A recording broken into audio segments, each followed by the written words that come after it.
আমার বাড়ি Udaipur, Rajarbagh school road. আমার নাম তনু সূত্রধর। আমি বাগমা কলিরাম একটা ছেলে বিশ্বজিৎ দেবনাথ, এর সাথে 3 বছর রিলেশন করেছিলাম। রিলেশন করার পরে লগে আমার বাড়িতে এসে সবকিছুই ঠিক আছিল। তারপরে দিয়া আমরা একটা কোর্ট মিস করছিলাম। কোর্ট মিসের পরে আমারে 3-4 মাস পরে আমারে আগরতলা আমতলি ভাড়া নিছে।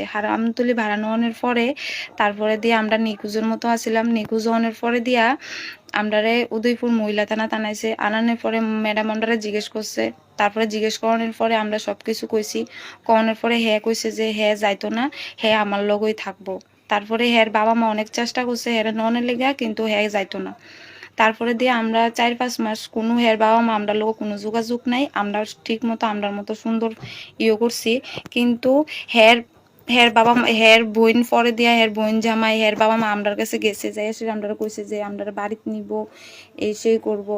তারপরে আমরা কইছি ঠিক আছে আমরা বাড়িতে যাবো, কিন্তু বাড়িতে যাওয়ানোর কিছুদিন আগেই তারা আমার ফোন কইরা কয় কিনা যে ওখানের দিকে ঝামেলা আছে, তোমরা এখন বাড়িতে ঢুকাইতে পারতাম না, তুমি বাড়িতে যাও, আমি তোমারে কিছুদিন পরে আনুম, তোমার লগে যাই দেখা টেয়া করবো। বাড়িতে আনানোর পরে লোক কোনো কন্ট্যাক্ট করতে পারতাছি না।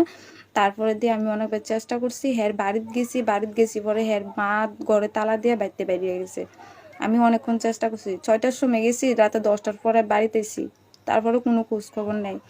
তারপরে দিয়ে আমি মেলাঘর থানার মধ্যে করছি, তার দিকের থেকে গার্ডিয়ান এসে পঞ্চায়েত আইসে। পঞ্চায়েত তারা কয় কিনা যে আমারে 2-2.5 লাখ টাকা দিয়ে দিব, আমি পিছু ছাইড়া দিতাম। আমি বলছি না, আমি টাকা নিতাম না, আমি মানুষ নেবো। আমি এই কথা কইছি, কখনো পরে তারা কিচ্ছু কইছে না।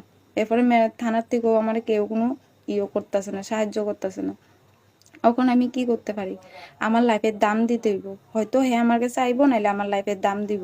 আমি সকল মিডিয়ার কাছে আমি একটাই অনুরোধ করুম যে আমার যাতে একটু হলেও সাহায্য করে, আমার ভিডিওটা যাতে শেয়ার করে।